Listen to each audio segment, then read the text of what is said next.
So there's audience. Yeah, you get extra credit. Alright, awesome. So, hello, my name is Erica Robinson. The name of my speech is My Father and I.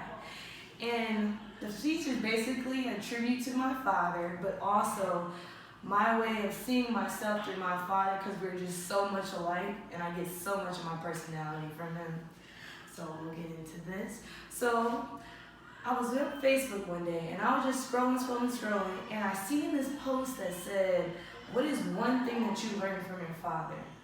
So I was thinking, my father passed away when I was 7. So there's not much detail he could have, just said to me and I would have understood it. But there was one thing I do remember, and it was, when I was a kid, I used to always be a witch for Halloween every year. He told me, if you continue to be a witch every year, you're going to grow a mole on your face like one. He passed away, but now I have a mole on my face. So that's one thing that I learned about him, and that's also one thing that shows so much about his personality at whole. So there's 3 things about my dad that I feel that I connect with him the most. And the first one is just how goofy and funny he was. He was just always doing something so silly, and that's just something I personally get from him.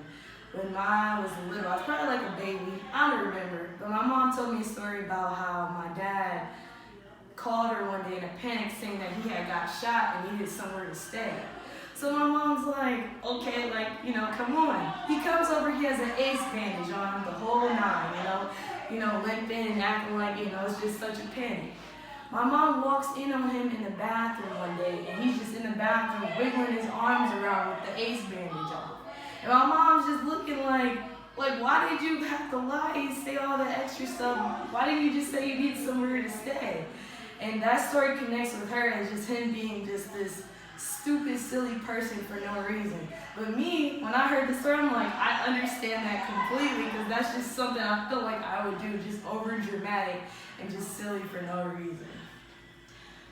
The second thing that I connect through my dad is that he was extremely mushy, very loving, and all his love was direct. When I was little, he picked me up for school one day. He popped up randomly, nobody expected him to be there. And he said, hey, I'm gonna take you to school. But it was just extra. My normal school day is me walking to school and just going to class. I was in the 1st grade. He picked me up, we went to go get some food, and then we showed up late to school, so he not only walked me to the office, but then walked me directly to the classroom, came into the classroom, helped me take off my clothes, not my clothes, but my jacket, shirt, all that stuff. And then he just extra in front of the class, well, I love you, gave me kiss right in front of everybody. And it was just so mushy, because it's oh my gosh. But I just felt so proud. I'm like, yeah, that's my dad right there, showing him off a little bit. And that story connected so much to me because it helped me to see what I wanted in a man myself. It's someone who was direct, showed me direct love, and also was very mushy and passionate about me. And wasn't afraid to just kind of, be like that with me to everyone else.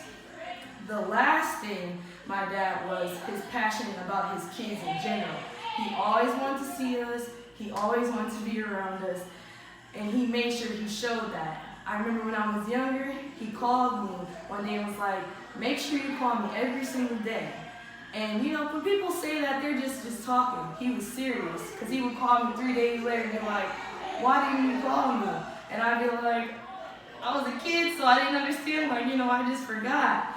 But growing up, I realized how important that was to have somebody thinking about you every single day like that.